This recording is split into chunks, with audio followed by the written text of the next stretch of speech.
नमस्कार दोस्तों, मेरा नाम मोनीश है। हेल्थ इंश्योरेंस गुरु के आज के एपिसोड के अंदर हम आज आपको जयपुर के हमारे क्लाइंट हैं निधीश पारिक जी, जो एलन कोचिंग के अंदर फिजिक्स के लेक्चरर है। जब उनको हेल्थ इंश्योरेंस की जरूरत पड़ी हॉस्पिटल के अंदर, उनके साथ में किस तरीके से हॉस्पिटल वालों ने ट्रीटमेंट किया और क्या व्यवहार रहा हॉस्पिटल वालों का, और उसके बाद हमारी टीम ने उनको किस तरीके से सपोर्ट किया, आज हम उनसे इसका फीडबैक लेंगे। मिलते हैं निधीश पारिक जी से। नमस्कार मित्रों, मेरा नाम निधीश पारिक है। मैं जयपुर के एलन कैरियर इंस्टीट्यूट में फिजिक्स का टीचर हूँ। इस वीडियो को बनाने के पीछे मेरा उद्देश्य है कि मेरा जो व्यक्तिगत अनुभव है हेल्थ इंश्योरेंस का, उसको मैं अधिक से अधिक लोगों को अवगत करा सकूँ। तो सर, बात है आज के 3 से 4 महीने पहले की। हमारा जो 3 साल का मेरा बेटा है, उसको बहुत एक्सट्रीम फीवर था और उस फीवर के कारण फीवर उतर भी नहीं रहा था वो, तो उस वजह से हम लोगों ने उसको एडमिट कराना पड़ा एक जयपुर के बहुत ही फेमस और बहुत बड़े हॉस्पिटल में। जब हम लोगों ने एडमिट कराया तो मेरे पास में इंश्योरेंस है। इंश्योरेंस मैंने लिया हुआ है श्री मोनीश चुग जी से, जो मेरे काफ़ी समय से मित्र भी हैं। जब हम लोगों ने इंश्योरेंस को क्लेम किया, स्टार्टिंग में जब हम लोग एडमिट होते हैं तो एक इंटीमेशन करते हैं हम लोग हेल्थ इंश्योरेंस कंपनी को कि इस तरीके से ये एडमिशन हुआ है। तो उस स्थिति में वहाँ से बहुत ही इंस्टेंट डिनायल आया, और डिनायल का रीज़न वहाँ पर मेंशन था कि ये जो पर्टिकुलर डिजीज़ है जो भी मेंशन की गई थी, ये डिजीज़ अभी आपके 2 साल की लॉकिंग पीरियड में कवर अप नहीं हो पाएगी। आई वॉज वेरी सरप्राइज्ड कि ऐसा कैसे हो सकता है। और उस समय मैंने काफ़ी अपने आप को बहुत ही लाचार और ठगा हुआ महसूस किया। वो बहुत ही ऐसी स्थिति होती है कि आपने प्रीमियम भी पे किया है, आपने हेल्थ इंश्योरेंस ले रखा है, लेकिन फिर भी आपको उसका बेनिफिट नहीं मिल रहा है, तो इंसान को काफ़ी ठगा हुआ अपने आप में एक अनुभूति होती है।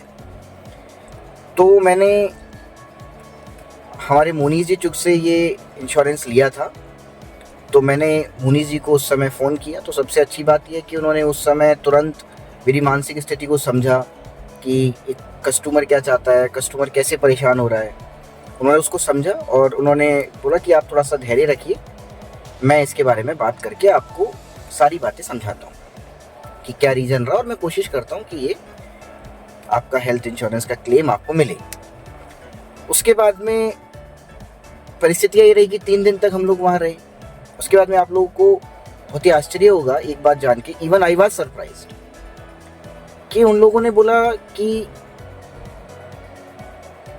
मैंने बार बार जब डॉक्टर्स को बोला कि सर क्या रीज़न है, ये आपने क्या मेंशन किया है, तो मैंने उनसे रिक्वेस्ट किया कि आपने ये जो वर्ड यूज किया है, ये वर्ड कहीं ना कहीं जो टेक्निकल टर्म उन्होंने फेरेंजाइटिस लिखा, वो वर्ड कहीं ना कहीं उनकी उस बुक में इन्वॉल्व है, जबकि द थिंग वाज फीवर।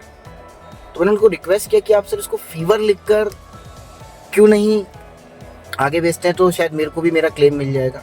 तो एक तो उन्होंने काफ़ी देर तक, पता इतने बड़े बड़े डॉक्टर्स ने कम से कम 1 घंटे तक मेरे को बिठा के और मेरे दिमाग में ये जहर भर दिया कि ये जो आप एजेंट से लेते हैं हेल्थ इंश्योरेंस, ये बहुत ही गलत है, आपको नहीं लेना चाहिए, ये लोग ऐसे ही करते हैं, ये लोग आपको बातें नहीं बताते हैं।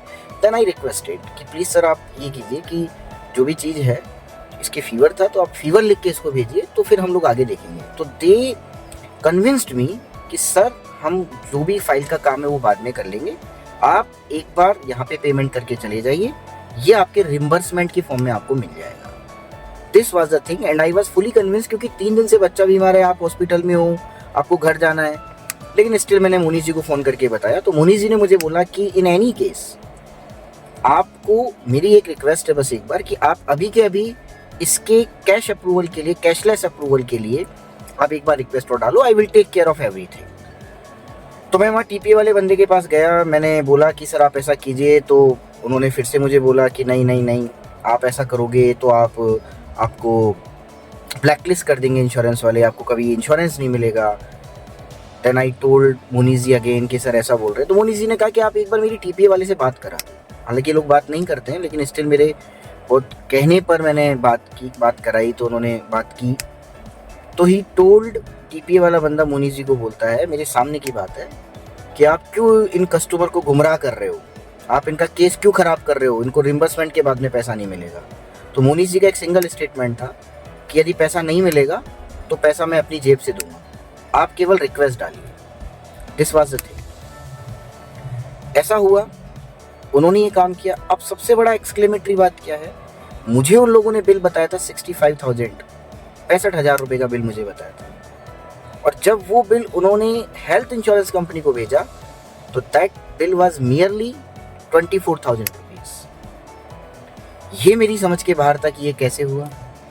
अब आप समझिए कि यदि मैं एक प्रॉपर, एक अच्छे हेल्थ इंश्योरेंस एडवाइज़र के पास नहीं होता तो मुझे कितना नुकसान हो रहा होता। मैं 65,000 रुपये पे कर रहा था एक जस्ट बुखार के, बच्चे के बुखार के लिए। There was no surgery, there was no such big medication, एक सिंपल फीवर था, उसके मैं 65,000 रुपये पे करता। मोनीश जी का मेरे पास में कंपनी की तरफ से 1 घंटे बाद में कैशलेस का अप्रूवल आया। हम लोगों ने वहाँ से हम गए और मैं बहुत बहुत थैंक यू बोलता हूँ मोनीश जी को। और मैं सब लोगों को ये रिकमेंड करूँगा कि आप हेल्थ इंश्योरेंस लें तो कम से कम आप किसी आपके ऐसे मित्र, आपका ऐसा व्यक्ति जो कम से कम आपकी परेशानी के समय आपकी मदद कर सके और जो एक बहुत ही जेन्युइन बंदा हो, तो आप उससे लीजिए। और ऐसे लोग जो आपकी ज़रूरत के समय आपके साथ खड़े हों, एटलीस्ट आप किसी से बात कर सको। आज की तारीख में क्या होता है कि हम लोग ऐप्स के थ्रू ले लेते हैं, वहाँ पर जब आप ठगा हुआ फील करेंगे तो आपको कोई नहीं मिलेगा बात करने के लिए। एटलीस्ट आप किसी से बात कर रहे हैं तो आपका कुछ दर्द कम हो सकता है ऐसी स्थिति में। ठीक है सर, बस मेरे को यही मैसेज देना था। Thank you so much.